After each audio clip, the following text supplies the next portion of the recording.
Gente preciosa e muito querida, eu quero ler com vocês aqui um texto que já li algumas vezes e sobre o qual já falei também algumas vezes, mas ele me veio ao coração novamente a propósito dos últimos acontecimentos, especialmente aqui no nosso estado. Você vai entender por quê. Texto de Isaías, capítulo 64, eu vou pedir que você maneje aí a profecia de Isaías, o mais messiânico dos profetas no Antigo Testamento, profeta que tratou de anunciar o Messias e tudo quanto Jesus haveria de fazer. E nós vamos começar por ler o texto do capítulo 64, do verso 1 ao verso 3. É um clamor, é um suspiro, é um grito por socorro que Isaías profere já no encerramento da sua visão. O texto de Isaías, nos seus 66 capítulos, compõe uma visão integrada. Se você for ler Isaías capítulo 1, verso 1, você vai ver que o texto diz assim: visão de Isaías, uma visão, um texto integrado, uma palavra integrada que Deus lhe concedeu.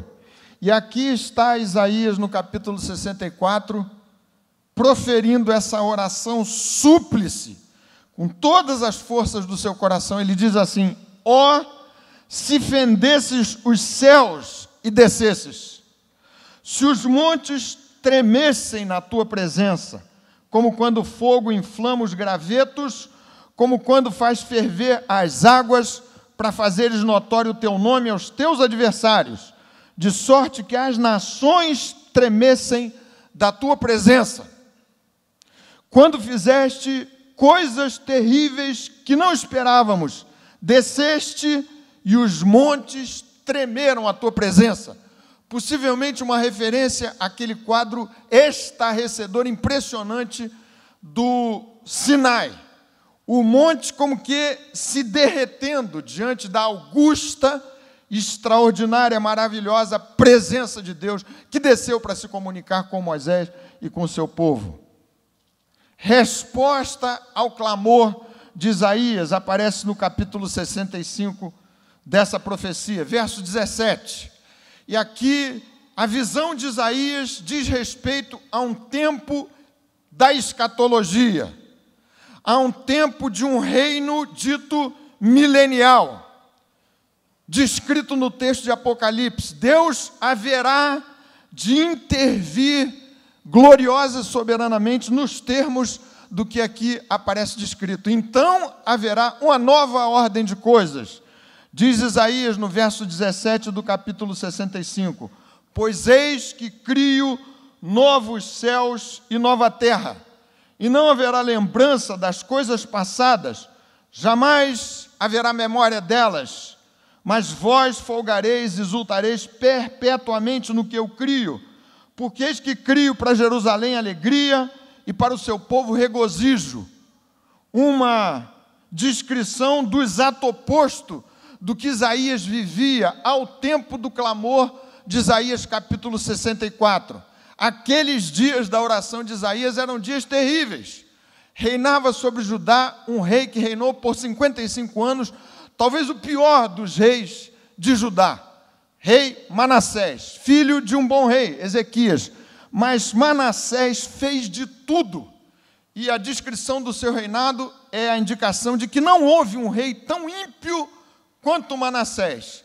E nesse texto, e nesse contexto, e nesse ambiente, é que Isaías suspirou. O Senhor precisa abrir, fender, rasgar os céus, intervir poderosamente, estabelecer uma nova ordem de coisas.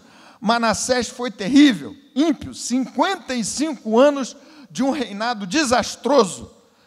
Médium, consultou médiuns, praticou feitiçaria, sacrificou nos altos, queimou o seu filho ao deus Moloque, fez de tudo, matou dezenas, milhares de inocentes, um reinado desastroso. E então o texto que estamos lendo descreve a situação exatamente oposta, aquilo que Isaías viu na sua visão, que já estava acontecendo e haveria de acontecer ainda um pouco mais adiante. Verso 19, e exultarei por causa de Jerusalém, e me alegrarei no meu povo, e nunca mais se ouvirá nela nem voz de choro, nem de clamor. Não haverá mais nela criança para viver poucos dias, nem velho que não cumpre os seus, porque morrer aos 100 anos é morrer ainda jovem, e quem pecar só aos 100 anos será amaldiçoado. Eles edificarão casas, e nelas habitarão, plantarão vinhas, e comerão o seu fruto. Não edificarão para que outros habitem, não plantarão para que outros comam, porque a longevidade do meu povo será como a da árvore, e os meus eleitos desfrutarão de tudo ou de todas as obras das suas próprias mãos. Não trabalharão debalde, nem terão filhos para a calamidade. Uma profecia extraordinária, que alcança o coração dos salvos, dos remidos em Cristo, de mim e de você, de nós, povo de Deus, a despeito de se tratar da descrição de um tempo que ainda está por vir, porque são a posteridade bendita do Senhor, e os seus filhos estarão com eles. E será que antes que clamem, eu responderei. Estando eles ainda falando, eu os ouvirei. O lobo e o cordeiro pastarão juntos, e o leão comerá palha como boi. Pó será a comida da serpente, não se fará mal, nem dano algum, em todo o meu santo monte, diz o Senhor. Que extraordinária descrição de um tempo que está por vir. Mas o que acontece é que essa profecia, que trata da escatologia, do que estará acontecendo no fim, também traz em si traços daquilo que eu tenho repetido daqui algumas vezes, escatologia inaugurada. Ou seja, há porções dessa descrição maravilhosa de um tempo que ainda está por vir, em sua completude. Deus já começou aqui e acolá, na nova ordem de coisas estabelecidas no tempo do Pentecostes, quando o Espírito de Deus desceu sobre aqueles 120 irmãos, a realizar coisa nesses termos. Isaías capítulo 6, versículo 5. Texto pregado, lido, repetido daqui várias vezes. Isaías teve uma visão bem antes do texto que nós lemos em Isaías 64. Eram dias da morte do rei Uzias, tinha sido um rei bom, reinado de prosperidade, mas naquele vazio de poder, Isaías recebeu a sua chamada. E o texto diz que ele, naquela visão de Deus, reconheceu a sua condição, verso 5 de Isaías 6. Então disse eu, ai de mim, estou perdido, porque sou homem de lábios impuros, habito no meio de um povo de impuros lábios, e os meus olhos viram o Rei, o Senhor dos exércitos. Então um dos serafins voou para mim, trazendo na mão uma brasa viva, que tirara do altar como Atenaz. Com a brasa tocou a minha boca e disse, eis que ela tocou os teus lábios. A tua iniquidade foi tirada e perdoado o teu pecado. Um processo maravilhoso de santificação daquele que seria o boca de Deus, o profeta do Senhor. Verso 8, depois disto, ouvi a voz do Senhor que dizia, a quem enviarei? E quem há de ir por nós? Disse eu, Isaías, eis-me aqui, envia-me a mim. Finalmente, Isaías capítulo 61, lá no fim da profecia novamente. O texto descreve o tempo que nós já estamos a viver, em que não só Isaías, nós, não só alguns selecionados de uma tribo em particular, das 12 tribos de Israel e Judá, os levitas, seriam feitos sacerdotes.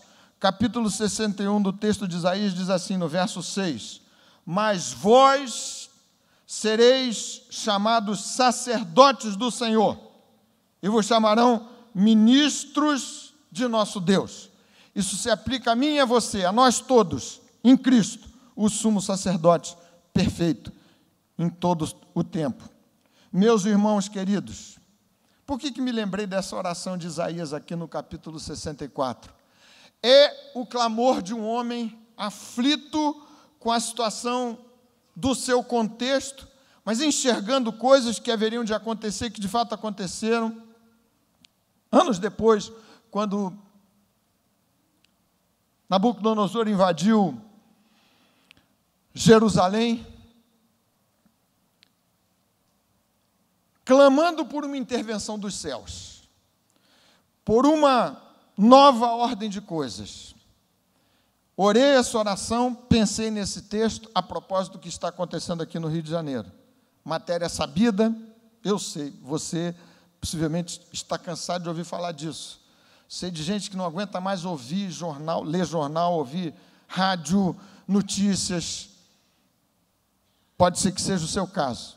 Mas como nós estamos aqui no Rio de Janeiro, sob intervenção federal, se valendo de um artigo da Constituição, o governo federal decretou intervenção federal no nosso Estado. Providência super polêmica.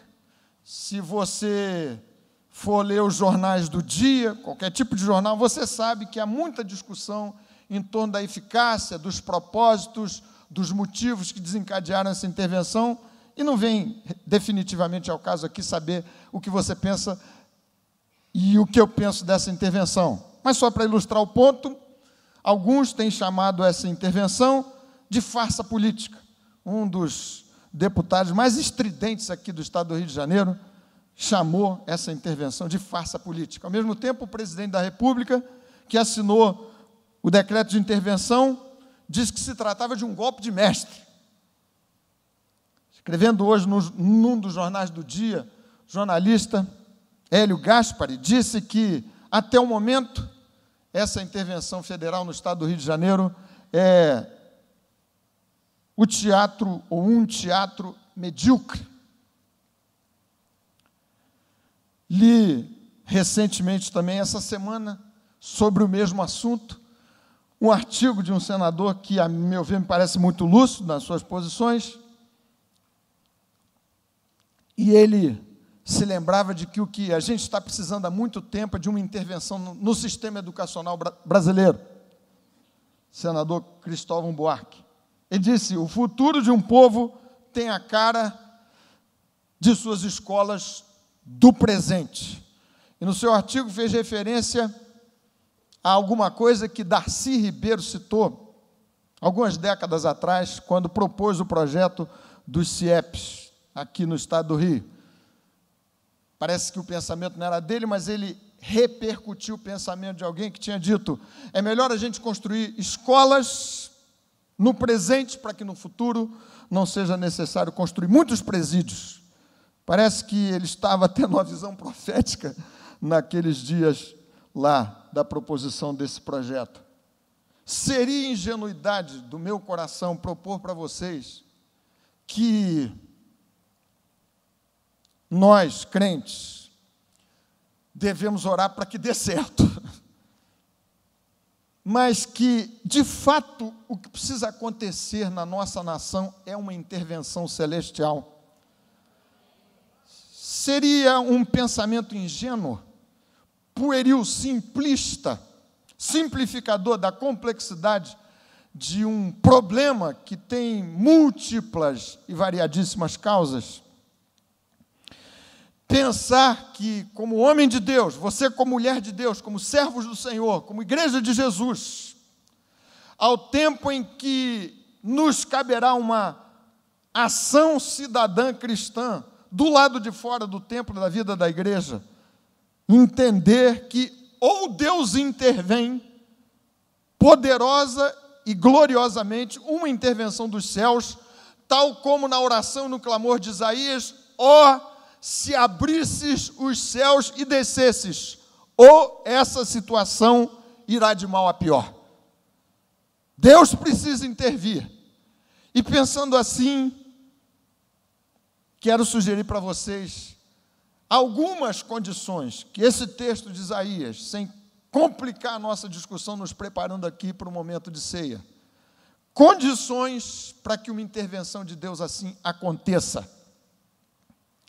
Como lhes disse, a descrição de Isaías 65 é de uma visão sublime, de um governo de Cristo em que haverá paz, longevidade, graça, bênção, um tempo absolutamente distinto do presente estado de coisas, da presente ordem de coisas.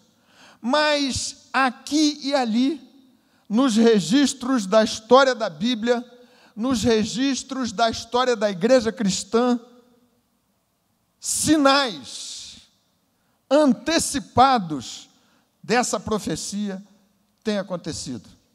Já citei, vou repetir de novo. É desse século, ou desses últimos 100 anos, um país como a Coreia do Sul, que era um país terceiro mundista, saindo de uma guerra fratricida, terrível, longa, tornou-se uma potência mundial, numa geração, 50 anos.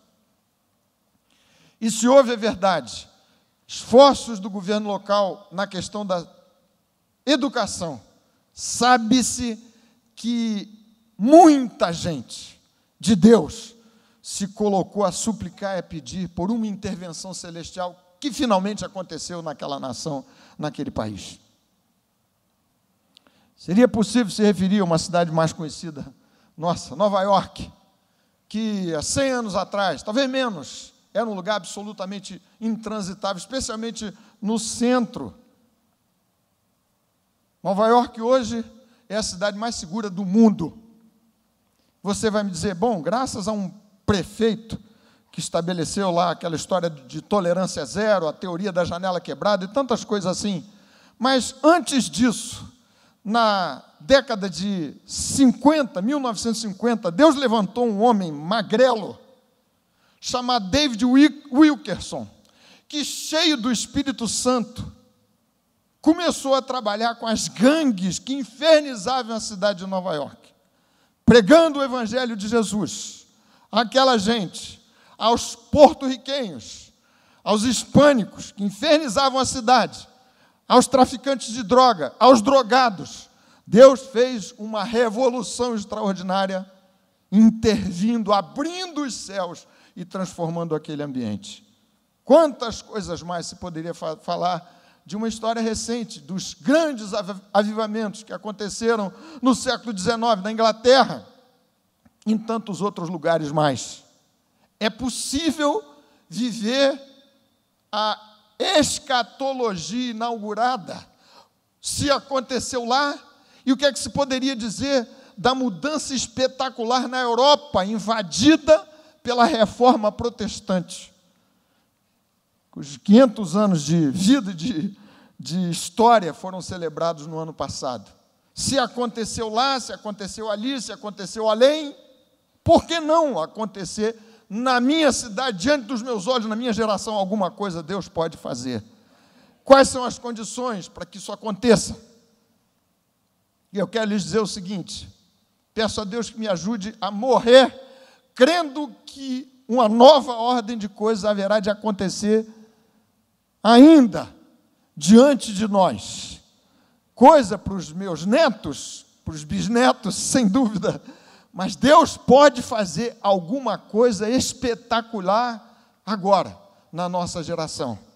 Em primeiro lugar, esse texto trata de um desejo ardente que consumia a alma do homem de Deus Isaías.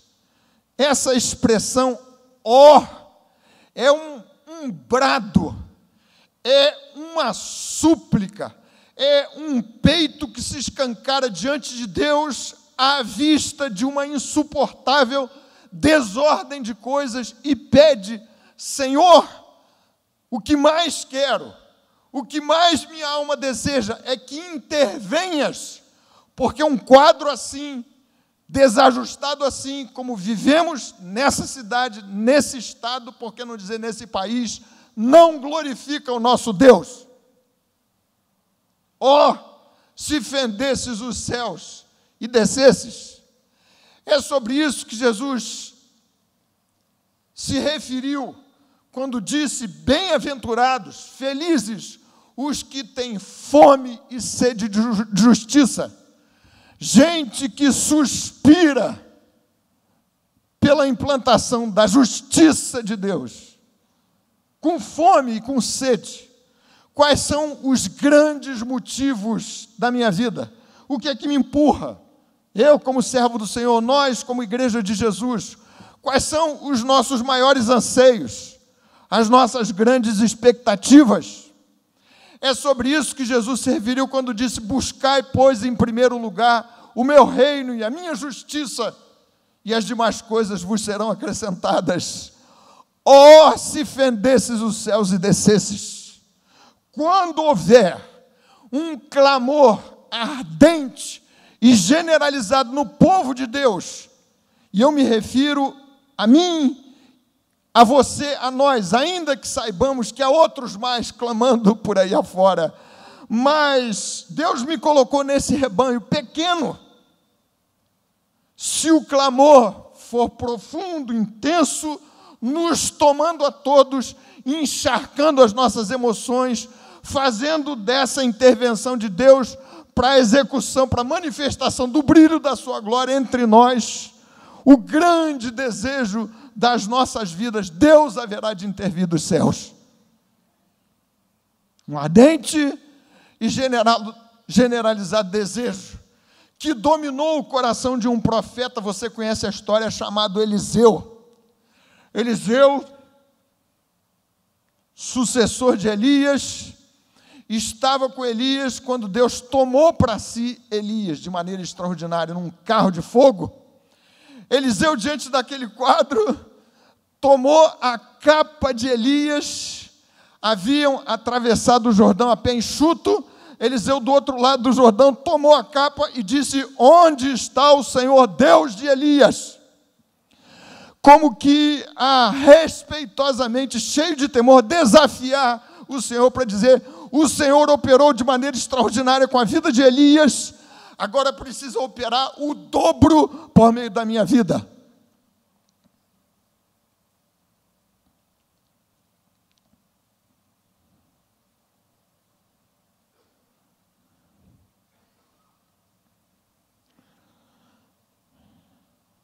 Quando meu pai faleceu no ano de 2007, pastor Josué era pastor aqui da igreja, e era dezembro, dia 23 de dezembro, acho que foi isso, e eu estava morando fora com Moniquinha, com uma das nossas filhas, e quase não consegui chegar no culto aqui. Cheguei, o culto já estava começado, cheguei todo, depois de uma viagem longa, chegamos aqui para o culto para o seu sepultamento aqui na igreja. Mas no avião, Deus colocou no meu coração uma palavra que eu guardei, entendendo que a continuidade do ministério que Deus lhe havia concedido deveria agora ser estabelecida por meio de uma outra geração da qual eu fazia parte. Me lembrei de Eliseu, clamando por uma reedição em doses duplicadas da operação bendita na vida e no ministério de Elias. Onde está o Senhor Deus de Elias? Essa é, sem dúvida, a primeira condição. Claro que Deus pode intervir do jeito que Ele quiser, com ou sem oração, com ou sem o clamor de quem quer que seja. Mas a história registra grande parte das situações do extraordinário acontecendo para pôr termo e fim ao caos do tipo daquilo que acontecia nos dias de Isaías. Quando um grupo, quando alguém se coloca na presença do Senhor com esta súplica, com esse ardor na sua alma, o que nós desejamos de fato? Por que nossa alma suspira? Ó, se fendesses os céus e descesses. Qual é a visão que nos inspira? O que inspirou Isaías era a visão de Isaías, capítulo 65, de um tempo que está por vir, que acontecerá de maneira plena, completa na eternidade, mas Deus nos pode conceder uma espécie de aperitivo daquele reino milenial prometido. Existe uma segunda condição que eu quero destacar aqui para os irmãos, meus queridos. A intervenção celestial vai acontecer, acontece, sempre que crentes, alguns, muitos, poucos, como eu, como você, como a nossa igreja Betânia, se apresentam como os agentes humanos para uma intervenção divina. Em outras palavras, a intervenção sobrenatural de Deus na história pode acontecer sem qualquer participação humana, pode sim, mas os registros de intervenção de Deus, esses a que me referi, contaram sempre com a participação de agentes humanos a quem Deus usou. Foi assim na Reforma Protestante, Lutero, Calvino, Zwinglio e outros mais. Citei o pastor David Wilkerson, reverendo Paul Yang Cho e seu filho, lá na Coreia do Sul, e outros pastores mais, gente anônima, se colocando de joelhos, orando, acordando cedo para orar. Você e eu precisamos entender que se existe na nossa alma esse clamor, ó, se fendesses os céus e descesses, segue-se imediatamente como que é uma pergunta do Senhor, a mesma proposta a Isaías: a quem enviarei? Ou quem há de ir por nós? Isaías diz, incontinente: eis-me aqui, envia-me a mim. Sempre que a gente ora intercessoriamente a favor de causas, questões, como a gente acabou de fazer aqui, você e eu, que oramos, precisamos estar prontos para ouvirmos essa pergunta do Senhor, certo? Seu coração arde para que uma intervenção celestial aconteça, mas você está disposto a ser o agente humano em minhas mãos para que eu responda ao clamor da sua alma? Você quer ir? Você se apresenta? Deus usa e chama e opera grandes coisas, intervém de maneira divina, celestial, na terra, usando gente como Gideão, que disse: Senhor, mas justamente eu sou o mais insignificante da casa de meu pai, que aliás integra a mais desprezível das tribos de Israel, justamente eu. O Senhor também pode usar um homem letrado, culto, como Isaías, filho de Amós, possivelmente sobrinho do rei Amazias, família real, disponível tanto quanto Gideão. Eis-me aqui, envia-me a mim. Diante de 850 profetas de Baal e outros que sacrificavam nos altos, o fogo de Deus desceu, por conta da oração de um homem, da fidelidade de um homem, atrás de quem havia outros 7.000 joelhos, que não haviam se dobrado a Baal, é verdade. Elias orou, e o fogo dos céus desceu. Ó, se fendesses os céus e descesses, é o clamor das nossas almas. Senhor, por favor, intervém, porque essa intervenção federal, eu espero que dê certo, mas, Senhor, a questão é outra. É preciso uma intervenção celestial profunda e séria, que chacoalhe os fundamentos do meu coração, da minha vida, da minha igreja, da minha casa, da minha cidade, do meu país, enfim.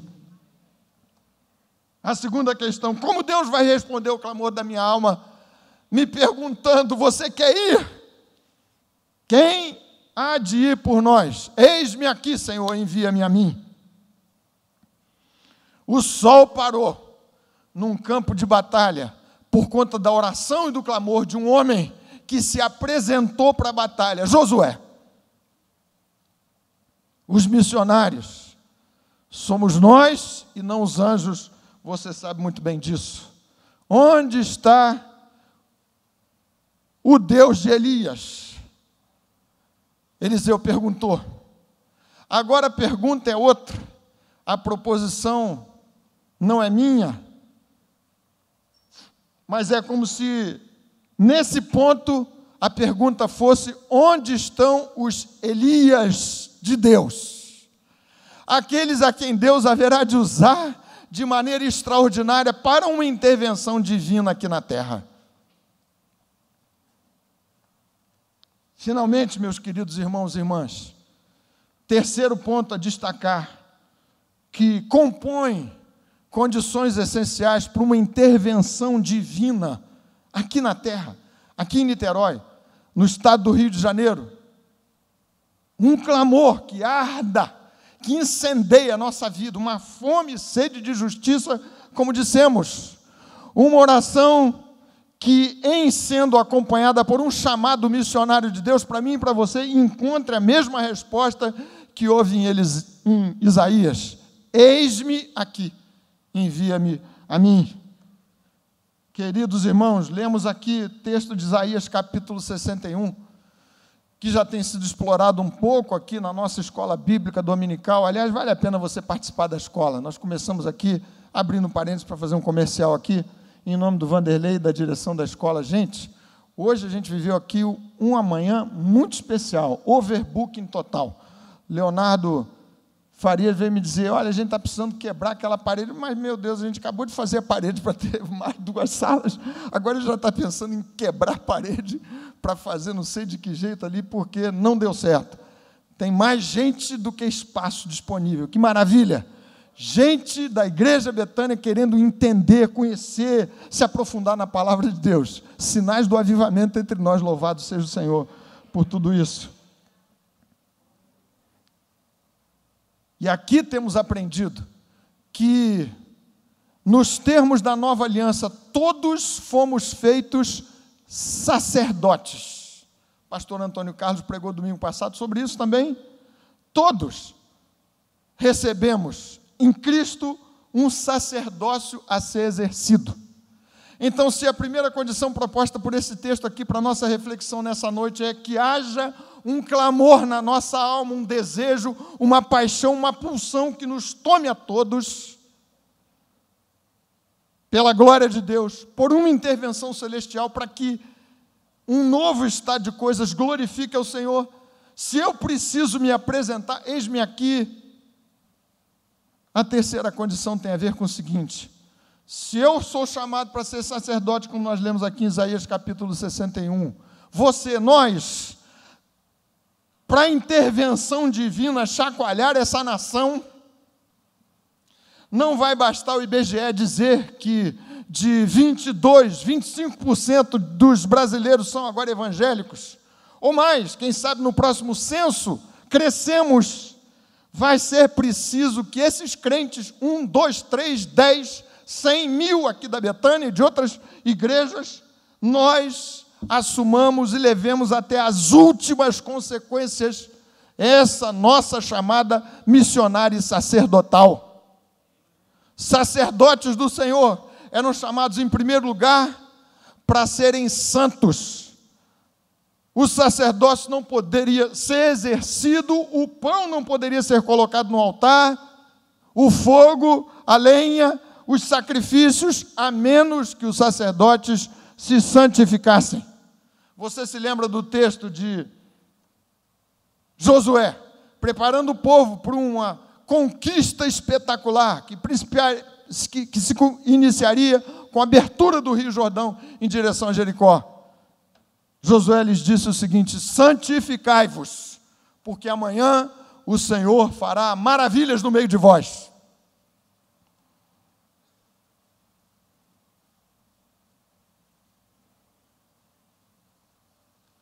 Pois o sacerdote é santo ao seu Deus.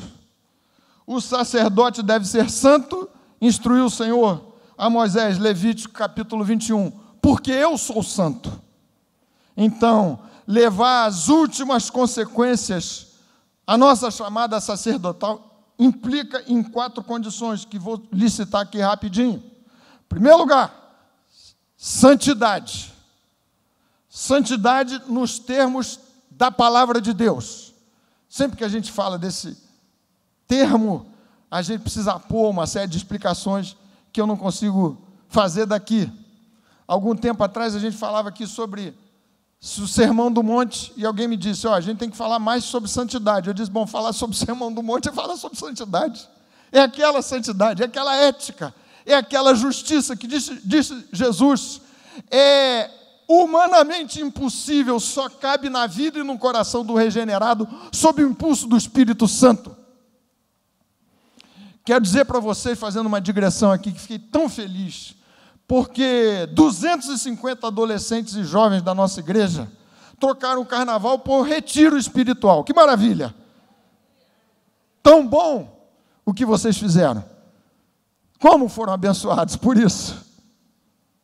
Mas a santidade requerida do sacerdote envolve esta opção de consagração a Deus e mais, e muito mais. Envolve um amor incondicional, que só pode operar no coração de um homem e de uma mulher pelo impulso do Espírito de Deus. Um amor que não espera troca, que não espera devolução. Envolve uma predisposição favorável para abrir-se na direção de um pecador, desgraçado pela vida. Exercício de misericórdia, não de juízo. Envolve a disposição de você e eu não nos colocarmos no lugar que pertence a Deus, julgando a vida dos outros e a sua consciência.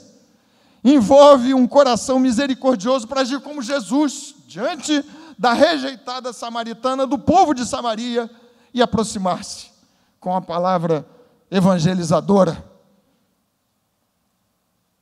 Envolve fidelidade nas nossas relações familiares, conjugais, pessoais. Sermão do Monte. Santidade envolve a disposição de abrir a alma para o aflito. Leia o texto de Isaías, capítulo 58. Era mais do que os aspectos cerimoniais, graves, de que a gente tem que tratar, fazer, não fazer, optar por isso ou por aquilo outro, mas tem uma operação do Espírito de Deus que tem que nascer na alma, no coração, para não cairmos numa santidade farisaica. Por isso é que Jesus disse, alguns de vocês, dão o dízimo das menores sementes que há na terra, do endro e do cominho, mas deixam de lado o principal da lei, a justiça, a misericórdia e a fé. Disse Jesus, vocês deviam fazer estas coisas sem omitir aquelas outras. Por isso é que eu quero lhes dizer, foi ótimo vocês terem ido ao retiro, muito melhor do que a outra opção, fica aqui. Mas esse fogo sacerdotal tem que se manter. A ordem para os sacerdotes era a seguinte, o fogo, pois, sempre arderá sobre o altar, não se apagará, o fogo arderá continuamente sobre o altar, não se apagará. Sacerdote tem que ser santo, se consagrar ao Deus santo, e estar no mundo sem ser do mundo. Que desafio extraordinário! O sacerdote precisa ministrar continuamente, o fogo não pode se apagar. Alguns dias, alguma temporada, esse céu que se estabelece em tempos de retiro, eu mesmo participei de um céu, num retiro agora na Terra Santa, com outros 30 irmãos aqui da igreja, foi ótimo, um céu maravilhoso, aquela impressão de que você está no céu. Como o céu vai ser extraordinário, a tomar pelos retiros que a gente faz. Mas esse fogo tem que arder continuamente. Eu preciso acendê-lo, colocar diariamente lenha nessa fornalha. Eu estou vendo essa garotada nossa aqui, vou fazer uma outra referência a eles. Espontaneamente começaram a orar segunda de noite. Segunda de noite. Ouvi do Vande, do Claudinho, do Vitinho, do Lucas, de alguns que estão fazendo esse momento aqui de oração. O fogo está caindo direto, é verdade, gente? Que maravilha! E quando eles começaram a orar, aí pensei, Senhor, agora estamos no caminho certo. A bênção se avizinha. Entenderam que não existe nada mais fundamental para o sacerdócio do que exercê-lo plenamente, manter o altar com fogo aceso o tempo todo. Santidade ao Senhor, fogo sempre aceso, nessa ministração permanente a Deus. Mas caberia ao sacerdote também falar das grandezas de Deus para os outros, anunciar todo o conselho de Deus. Vimos aqui, semana passada, com o pastor Antônio, primeira carta de Pedro, capítulo 2, verso 9. Vós, porém, sois raça eleita, nação santa, sacerdócio real, povo de propriedade exclusiva de Deus. Para quê? A fim de proclamardes as virtudes daquele que vos chamou das trevas para a sua maravilhosa luz. Maravilha das maravilhas. Assumir até as últimas consequências essa nossa chamada profética e sacerdotal é não nos calarmos, é falar de Jesus, é convidar as pessoas, é anunciar para quem anda errante nessa vida, mesmo que tenha uma vida certa, arrumada, ajeitada, sem Cristo, vai para as trevas, vai para o inferno, precisa da salvação em Jesus. Só há um caminho. Exerça, pregue, como Paulo insistiu com Timóteo, quer seja oportuno, quer não. Já vou encerrando meus comentários aqui, mas me permitam contar para vocês o que se passou comigo nessa semana. Cheguei em casa com a fisionomia meio fechada, a Moniquinha disse, eu conheço você, tem alguma coisa que não aconteceu, o que foi? Eu disse para ela, eu perdi uma chance de fazer um trabalho mais completo. Saí daqui da igreja, entrei numa farmácia, lá perto da minha região, ali a região oceânica, enquanto eu pagava lá uma coisinha que havia comprado no caixa, eu vi um choro forte. E olhei para trás, não entendi exatamente o que se passava, mas era uma menina, chorando forte, compulsivamente, e o farmacêutico que eu conheço já, meu camarada, ajudando, perguntando, falando alguma coisa. E eu perguntei à caixa, você sabe o que aconteceu? Ela disse, não sei. Eu saí da farmácia. Saí, fui para o meu carro, parado ali pertinho, com o coração pesado, dizendo, meu Deus do céu, não posso perder uma oportunidade dessa. Que sacerdote é esse? Estou falando para vocês, por favor, vocês não contem nada para ninguém. Tá bom, gente? Que o pastor passou esse vexame. Aí voltei. Larguei as coisas dentro do carro e voltei. Quando voltei, estava lá a jovenzinha sentada no mesmo lugar, e o farmacêutico me recebeu assim, falou, você esqueceu alguma coisa aqui, porque tinha me visto ali. E eu falei, não, eu fiquei preocupado com essa menina. Aí ele disse, eu também fiquei. Ele falou, não, ela está com uma crise, ansiedade forte, tudo, já liguei para a casa dela. Eu falei, posso falar com ela um pouquinho? Ele falou, pode. Aí fui lá e falei com a menina. Eu confesso para vocês que eu fiquei com medo de parecer aquele tio do anúncio da Suquita. Vocês sabem? Francamente, eu estou abrindo meu coração aqui para vocês, né? Falando, vem esse tiozão aqui para cima de mim.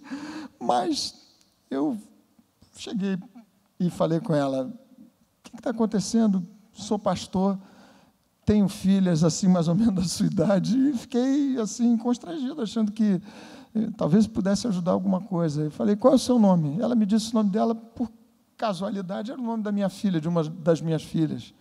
Então, falei com ela, posso fazer uma oração com você? Ela disse, pode. E eu orei com ela, pedindo que a graça de Deus estivesse com a vida dela. Mas, sexta-feira, à noite eu estava aqui vendo os adolescentes, falei, Senhor, eu tinha que ter feito mais.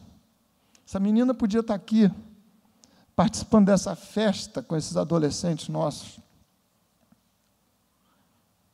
Fato é o seguinte, haverá muitas oportunidades de peixes pulando para dentro da rede, como a gente já ouviu aqui, desse gênero, e outras mais, de relações não casuais, como essa que eu lhe citei aqui, na sua escola, no seu trabalho, na sua vizinhança, por onde quer que você cruze e passe. Seus parentes, sacerdócio tem que ser levado às últimas consequências. Você, e essa é a quarta condição do sacerdócio, levado às últimas consequências, vivendo uma vida profundamente desapegada cá desses sítios e dos valores desta terra. Isso a gente tem que aprender a cada dia, a cada dia, a cada dia. o Senhor instruiu os levitas nos seguintes termos: na sua terra herança nenhuma terás, e no meio deles nenhuma porção terás. Eu sou a tua porção e a tua herança no meio dos filhos de Israel. Essa era uma chamada particular a um grupo da tribo de Levi. Mas agora, dado que todos fomos feitos sacerdócio em Cristo, esse mesmo desapego precisa nos envolver. Porque é impossível clamar com todo o seu coração: ó, se interviesses, se fendesses os céus e descesses. Se nossa relação com as coisas cá dessa vida for uma relação não de desapego. Nenhum soldado em serviço se envolve em negócios dessa vida, disse Paulo a Timóteo, porque o seu objetivo é satisfazer aquele que o arregimentou. Nós vamos orar e participar da ceia em seguida, mas duas coisas mais que eu quero trazer para vocês para ilustrar o ponto. Novamente me dirigindo especialmente aos jovens. Vocês conhecem uma pessoa chamada Felipe Neto? Quem conhece? Pode levantar a mão, vocês podem levantar a mão. Conhecem Felipe Neto? Eu não conhecia. Eu sei que tem mais gente que conhece que está assim meio... Felipe Neto é um dos vários que há por aí no Brasil, no mundo, youtuber. Nesse caso, um carioca, 30 anos, que virou uma espécie de oráculo de uma geração dos 18 para baixo. Ele simplesmente tem no seu canal, é um canal dele particular, 2,8 bilhões de visualizações, 19 milhões de seguidores. E anda influenciando a linguagem, o pensamento, o modo de agir de vários dos filhos aqui da igreja. Graças a Deus que essa meninada tem tido uma outra influência especial. Mas por que eu estou falando do Felipe Neto? Não recomendo que você vá nos seus canais, não, mas esse garoto está fazendo uma revolução nos termos do que ele imagina ser. Na verdade, pensando em ganhar um dinheirinho, ele está ganhando um bocado de dinheiro. Imaginem o que Deus pode fazer usando os jovens da nossa igreja, adolescentes, e os mais adultos, por meio desses recursos das redes sociais, que tão mal usados têm sido.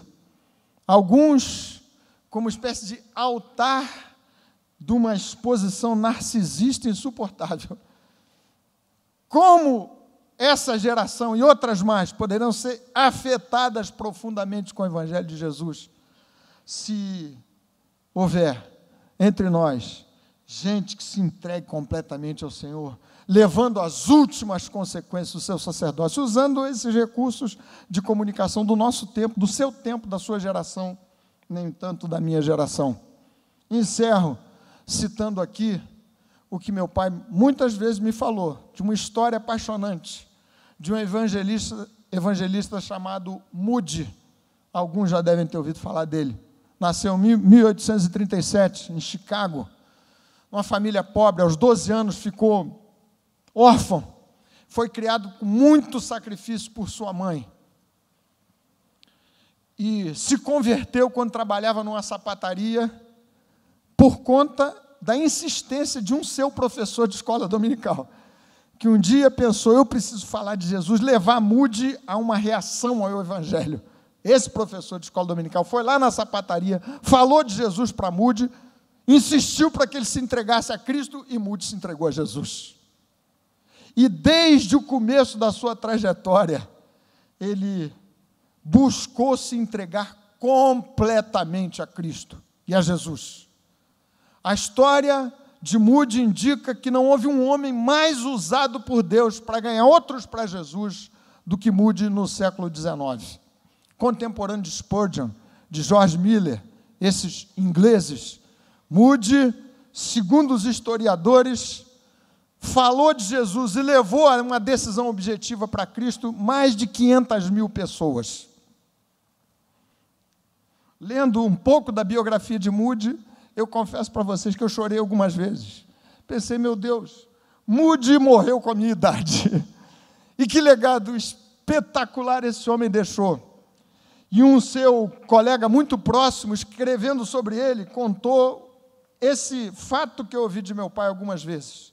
Um dia, Moody, numa viagem à Inglaterra, ouviu um pregador chamado Henrique Varley dizer o seguinte: o mundo ainda está por ver o que Deus pode fazer com um homem que lhe seja total e completamente consagrado. Moody já era um homem de Deus, mas ouviu aquela proposição e disse: esse homem não falou, Deus pode fazer com um sábio, com um letrado, com um culto, com um rico, com um pobre. Ele disse, um homem. E respondeu de si para si, eu quero ser esse homem.